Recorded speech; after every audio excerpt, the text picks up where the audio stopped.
السلام عليكم ورحمة الله وبركاته. ازيكم حبايبي؟ عاملين ايه؟ اتمنى دايما تكونوا بخير يا رب. النهارده ان شاء الله كده عامله معاكم شوربه عدس او فتة عدس تمشي الاتنين. ان شاء الله رب تعالى تعجبكم وجربوها ان شاء الله. النهارده عاملاها بطريقه مميزه وحلوه قوي عشان فصل الشتاء وبتدفي وجميله جدا. وما تنسوش تشتركوا في القناه وتفعلوا الجرس عشان يوصلكم كل جديد وتدوسوا لايك. نسمي بسم الله كده. اول حاجه هنعملها ان شاء الله كده هنجيب معلقه سمنه كبيره كده بلدي. بس كده معلقه سمنه كبيره كده بلدي.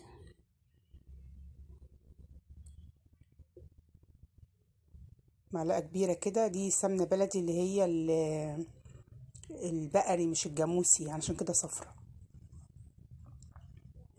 هنسخن كده معلقة كبيرة كده من السمنة، اي نوع بقى بلدي او اي نوع عندكم.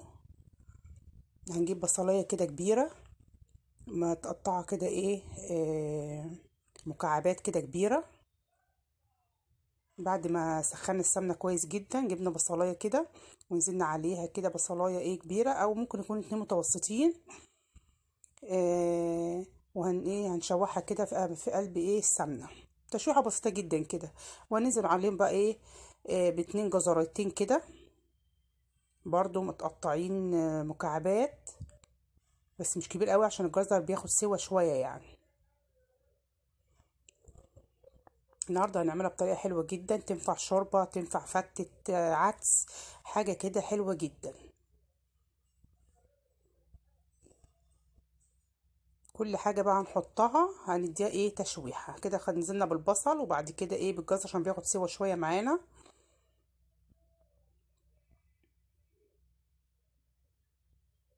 ان شاء الله النهاردة هنعمل نص كيلو من العدس، يبقى بياخد بصلاية كبيرة وبياخد جزرتين برضو متوسطين وبياخد بطاطساية. ادي بطاطساية كده متقطعة برضو مكعبات. بطاطساية بقى مش كبيرة متوسطة كده، بتدي قوام حلو جدا لشوربة العدس. برضو نديها تشويحة كده خفيفة.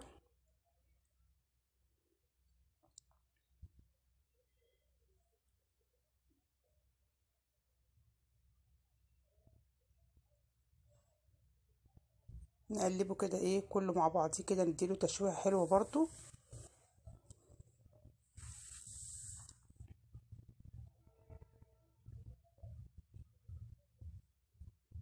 بس نشوحها شوية كده وبعد كده ننزل ببقية الاضافات التانية.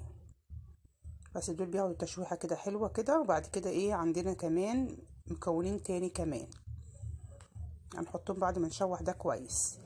هنا عندي كده كام فص توم، حوالي 5 أو 6 فصوص توم كده متوسطين كده مش كبار قوي. برضو هننزل بيها صحيحة برضو دول هنشوحهم كده معانا. عندنا مكون اخر مكون بقى هننزله بس في الاخر خالص.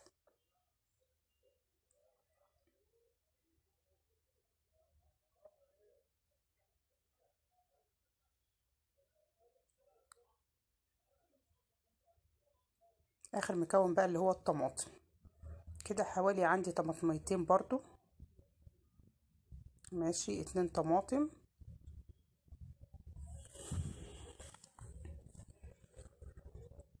هنديها برضو تشويحة كده برضو معاهم.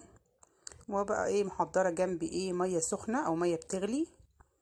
هننزل برضو بمعلقة كرفس بتدي طعم حلو ونكهة حلوة لشوربة العدس جميلة جدا. عندكم طازة او عندكم يعني مفرزينه اي حاجة، هم بيدي نكهة حلوة قوي في شوربة العدس او فتة العدس.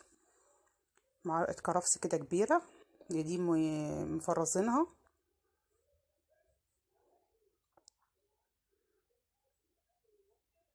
ومسخنين جنبنا مية او حاطين في الكاتل مية سخنة بتغلي كده عشان ايه لسه في بقى الاساس بتاعنا البطل بتاعنا النهارده اللي هو العدس. طبعا غاسلين نص كيلو من العدس ومصفينه كويس جدا. وبعد كده هنحطه على المكونات دي.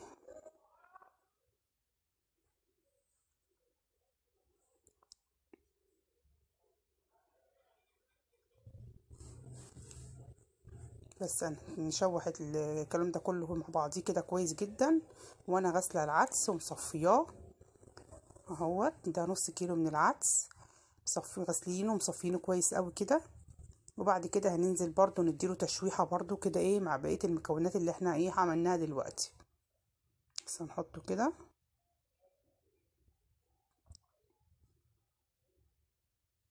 بس هنشوح بس العدس كده لغاية ما لونه يتغير كده، حاجات بسيطة.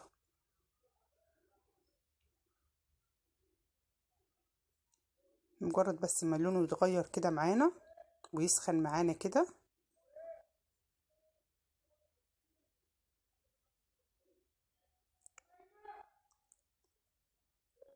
هننزل عندنا هنا بملح وكمون وكزبرة ناشفة، بس مش هنحط اي حاجة تاني، يبقى ملح وكمون وكزبرة ناشفة.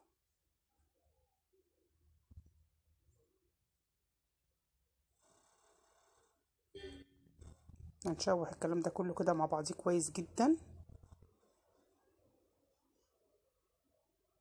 الطريقة دي بتديكي طعم حلو قوي ومختلف وجميل جدا.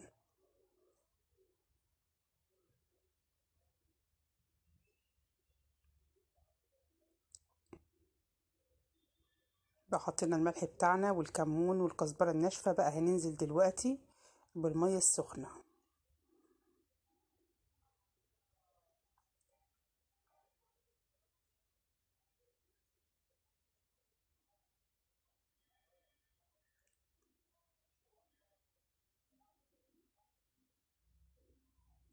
هنقلب شوية بس كده، بس لغاية ما لون العدس بتاعي يتغير كده، اللون بس بيختلف شوية ان هو سخن معايا يعني. ننزل عليه بالمية اللي بتغليه. هنحط كده ايه كمية يعني يا دوبك تغطي العدس والحاجات اللي احنا حطيناها دي، الخضار ده كده اتغطى بالمية، مش هنحط مية كتير قوي عشان طبعا ده كله هيتضرب في الخلاط. نحط بس المية المناسبة ان هي تسويلي كل الخضار. بس ننزل بس الحاجات اللي على الجناب دي كده ونقلبه تقليبة، ونروح مغطيينه لغاية ما يستوي معانا.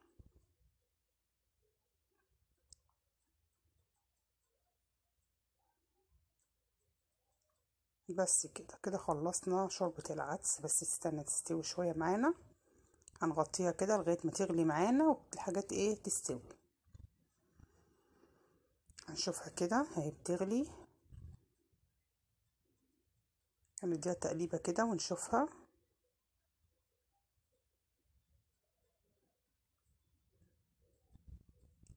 بس كده نغطي عليها وشوية تاني وهنرجع لها تاني.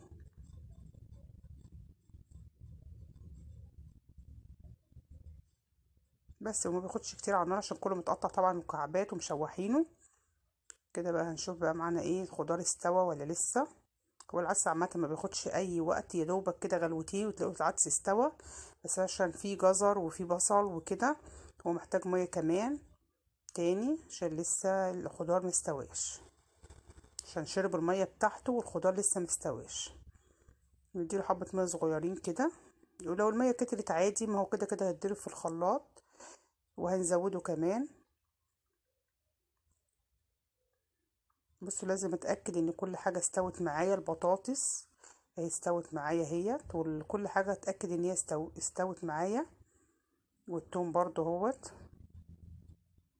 كده. خلاص كل الخضار بتاعي استوى، حتى البصل استوى وكل حاجه استوت.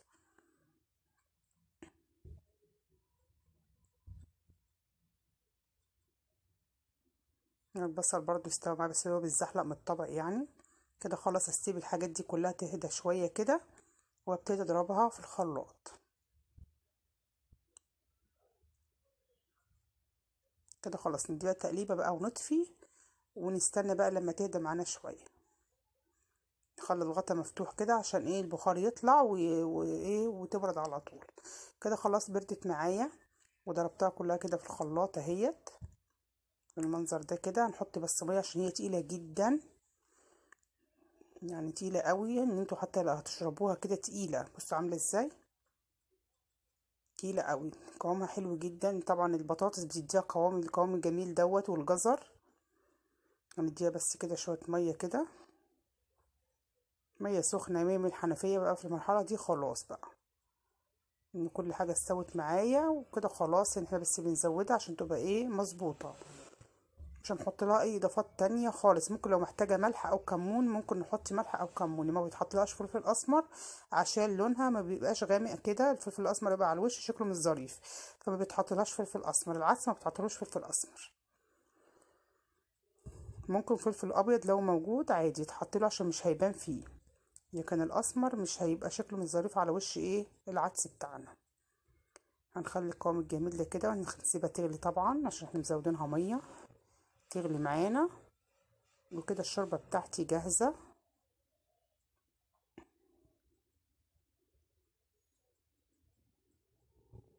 كده خلاص غليت معايا. بقى عايزين تعملوا فتة عدس، عايزين تشربوها كده كده جاهزة لأي حاجة انتوا عايزينها. النهاردة بقى هنعملها ان شاء الله شوربة عدس وفتة عدس في نفس الوقت. بصوا بقى عندي عيش محمصينه في البوتاجاز ومكسرينه كده، وهنبتدي بقى نحط ايه العدس اللي غلي دوت على العيش. بصوا بقى الجمال، حاجة كده جامدة مع بصل اخضر بقى وترشي، حاجة كده من الاخر. نحط بقى على الوش بقى كده كمان شطة. يا سلام يا سلام. بص بقى الحاجة اللي بتدفي في الشتاء حاجة جامدة. احلى فتة عدس تاكلوها في الشتاء، بتدفي جدا مع الشطة دي كمان، حاجة روعة. شايفين الطبق بتاعنا عامل ازاي؟ تحفة. النهاردة ان شاء الله كده كله هيتغدى عدس. بصوا بقى كده فتة عدس كده حاجة من الاخر، فيها كل الفوايد، فيها كل خضار، فيها العدس، فيها كل حاجة. شايفين عاملة ازاي؟ جامدة. وهنشربها كمان بالليمون بقى، طعمها حلو جدا. اللي حابب يحط عليها ليمون يحط، واللي مش حابب خلاص. بجد كان طعمها حلو جدا. انا شربتها، عملتها شوربة واكلت الطبق بتاعي، كان طعمه جامد. بصوا كده غرفنا الطبق بتاعنا والمجات بتاعتنا لو هتشربوها، وحطينا برضو على وشها شطة كده خفيفة اللي بيحب الشطة والليمون. وان شاء الله يا رب تجربوها كده اهوت. وحاجة كده في الشتاء بتدفي وجميلة جدا ومختلفة، طريقة مختلفة غير العادات بتاعتنا اللي احنا بنعمل كل حاجة مسلوقة. دي حاجة بقى طريقة مختلفة وطعمها حلو وجميل جدا. وما تنسوش تشتركوا في القناة وتفعلوا الجرس عشان يوصلكوا كل جديد، وتدوسوا لايك. وان شاء الله بإذن الله اشوفكم فيديو جديد. والسلام عليكم ورحمة الله وبركاته.